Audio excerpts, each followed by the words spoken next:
Will you be able to own your own home one day, or will you have to rent forevermore? History seems to be repeating itself as we head back to a landlord system of ownership in Ireland, turning us from a nation of homeowners to a nation of tenants. We used to have the highest rate of home ownership in Europe at almost 80%, only to now fall to 67%, below the European average.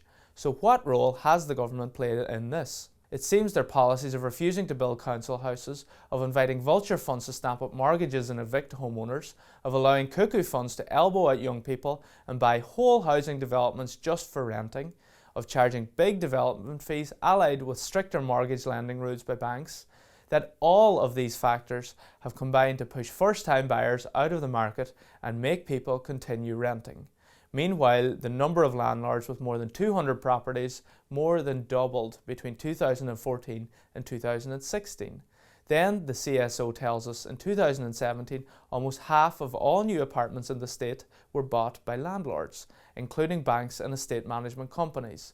No wonder you're being squeezed out. With rents soaring, profit at Ireland's largest private landlord, an estate management company, doubled to almost 120 million last year.